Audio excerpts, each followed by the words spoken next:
So there's been a bit of a conversation going on that Draft League is dead or dying, and Draft League is nothing but toxicity. And if you don't have a genetics degree, your opinion isn't important. But I'm here to bring Draft League back to life a little bit. We're here to have some fun. We're here to make Draft League entertaining again. Can I say that? I just did. What's going on, peasants? My name is JB, and yeah, we still play Draft League a little bit. We're here to come back to the Draft League scene in a big way. It's been a long time since I played a YouTube league, and you know what? It's time to get back into it a little bit. We're here in the UPBA, one of my favorite leagues of all time, ran by some absolutely amazing people. Shout out to Gray, shout out to all the admins, and shout out to all the coaches. The links are down in the description. If you're wanting to check out some more content, go ahead and head down there, check everyone out. It's gonna be a great time, gonna be a fun season. And don't worry, for my Unite audience, it's not going anywhere. I'm still gonna be yelling at Greedence. I'm still gonna be yelling at my teammates not rotating to Dread. This is gonna be like a once a week thing. We're just gonna play some Pokemon Sword and Shield for a little bit. It's gonna be fun. This is what I built my channel on, so coming back to it for a bit. And yeah, and if you're like, what the hell is going on, I'll explain it, don't worry. So just a quick little explanation of the rules of the draft and what Draft League is. If you're a Draft League veteran, you know what's going on. I'm going to leave a timestamp or chapters in the description. You can just skip ahead. But if you don't know what's going on, here's a quick little explanation. So basically, the rules of this draft are there. A few S tiers allowed, points-based drafts, and yeah, there's 2 divisions, 16 coaches in each, 32 coaches, a bunch of people here, a bunch of great content creators, and some other people. If you want like a more in-depth analysis of what the hell Draft League is, go check out Aquarius Z. Her videos are amazing. Has like I believe like a whole series on basically explaining Draft League from the ground up, so go check her out if you want to actually learn more about draft. But just like the basic, most simplest explanation of what Draft League is, it's fantasy sports meets Pokemon. You get a bunch of coaches together, the admins for the league set up a rules and points table for the Pokemon for the season, and then you draft, and then you play out a season, and then you play playoffs and stuff. It's pretty cool. It's probably the best way to play Pokemon because VGC sucks. All right, there's just a very simple explanation of what's going on, and yeah, let's go ahead and plop the team on the screen. There you go. There's my team. If you want to, you know, just leave now that you know what my team is, fine. It's just up to you. Go ahead. I don't care. Leave a like first, you dick. But no. With our first pick, we had second pick on our pool. Went ahead and grabbed Reshiram. It's an absolute demon. It's got some of the best stats in the game. You can tell it's a legendary. It's a big old dragon, fire dragon tapping. It's just gonna be the backbone of our team, gonna be coming most weeks, and it's just gonna break all of the things. Has unbelievable offensive typing, dragon fire. It's gonna break all of the walls. The one thing it does struggle with is bulky waters. That's why we went ahead and picked up Rillaboom second. Rillaboom destroys bulky waters because it is a grass type, and it clicks grassy glide, and it has grassy terrain, and it murders the bulky waters. It also weakens EQ for Reshiram, as well as a few other Pokemon on the team. As you can see, the Jirachis, the Drapions, the Raichus of the world. So having terrain on this team felt like not necessarily a necessity. Look at that, you know, necessarily a necessity. Who am I, fucking enough?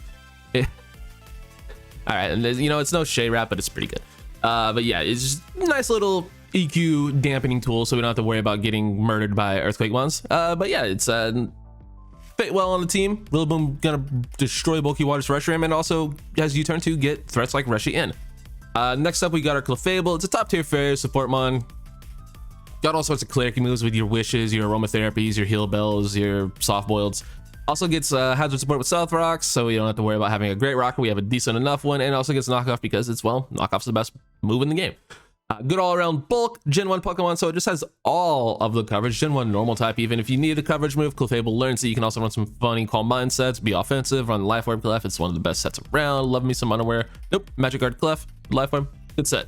All right, next up, we got Jirachi. So we round out our Fairy Dragon Steel Core in a huge way. We already got most of our cores built out with our first 4 mons, so looking pretty nice. Jirachi does round out our Fairy Dragon Steel Core in a very big way. Great typing, another rocker, and another support mon. With Wish and stuff, and it also can be ran offensive. You know, you got your Calm Mind sets, and you also got your Lucky and Bad sets, so you can just flinch everything, and don't put it past you, man. I will absolutely freaking just Lucky and Bad some people, man. If I got a Lucky and Bad Ironhead flinch to win out, I'll do it. Say I won't. And of course, we also got the terrain synergy with Reshiram and Rillaboom. Next up, we got ourselves a Suicune, and there we go. We have our Fire, Water, Grass, and our Fairy Dragon Steel Core already rounded out. We don't have to worry about that. We're looking good. All of those Pokemon in those 2 very important cores, fantastic threats, all a threat in their own right. You can just slap all 5 of those Pokemon on a team and just throw in a 6th every week, and there you go. You're gonna have a great team that's hard to deal with. Anyway, Suicune, it's an all-time great bulky water. Calm Mind sets are disgusting, and Scald Spam is undefeated. Listen, dude, if I gotta get lucky and bad and get some Scald Burns, I'm gonna do that too, all right? Drapion, one of my all-time favorite dark types in draft. We already don't lose to psychics because we have a decent enough dark type that can not only spam stab boosted knockoffs, but also gets whirlwind. So if you want to call mine set up on me, I'm whirlwinding your ass out. All right, don't do that shit. And Drapion also gives us a grounded poison as well as toxic spikes, so we got a little bit of more hazard support, and we don't have to worry about toxic spikes as much because you can tell this team does struggle a little bit with removal. So yeah, it's pretty nice to have a T-Spike absorber. Next up, we got ourselves a Hitmonlee. It's probably my most drafted mon of all time. Not really sure about that, but I draft Hitmonlee all the time. Gives me even more terrain synergy with the Unburden. Hitmonlee is just so damn fun. You can slap indoor lychee berry sets are so damn fun. We are, of course, we have our Unburdened Grassy Seed, so we can just click buttons that way. And it also gives me a nice little Rapid Spinner. Probably my all-time favorite fighting type to draft, and it just fits on the squad, so we got it. Next up, we got ourselves a Sandslash. Yeah, this is the weak point of this team. We don't have a great ground type, but Sandslash is a pretty damn decent low-tier ground type. I couldn't even get Claydol on this team, dude. I couldn't even get Claydol. I had to settle with freaking Sandslash. Jesus. But it does give Spikes, Stealth Rock, and Rapid Spin, so all three are pretty useful, and it really doesn't get anything else except for ground stab and knockoff.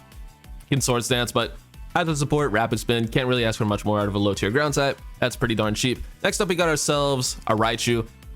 A really solid cheap electric type. This thing's like, what, 4 points for a really good electric type that has coverage for ground types without hidden power?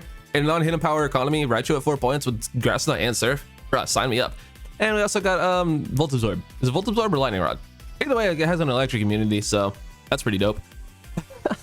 And also, it benefits from our Grassy Terrain. It's probably still gonna die to Earthquakes even in terrain, but maybe it won't. Last up, we got ourselves a, nope, not last up. I forgot about Basculin when I wrote my notes, my bad. But we also have ourselves a Drifloon, even more terrain synergy, gives us a defog option, gives us Shrink Sap. So Drifloon is the type of Pokemon that if you don't prep for it, you're probably gonna lose to it. But at the same time, most of the time, you're just gonna beat Drifloon anyway because it's not the best, but massive HP stat, pretty fun typing. Boots user, I guess. It can be offensive, it can be annoying. You have more Unburdened things. Unburdened shenanigans are always fun, but it's kind of just a sitting duck most of the time. Maybe we'll be able to do some fun stuff, but it gives me a flying type, gives me a ghost type, more terrain synergy, might as well. And then I had 2 points left over, not a whole lot looking good, so we just grabbed an offensive demon with Basculin. Adaptability boosted liquidations are pretty cool. Gets flip turn, some decent coverage, can be ran mixed as well. So you want to slap an Ice Beam on it to catch something off guard, you can. You want to just run some Hydro Pumps, run some spec stuff, you can do that too. Basculin's pretty cool. So that's pretty much all we got. I mean, hey, I'm excited to be back in draft. It's going to be a great time.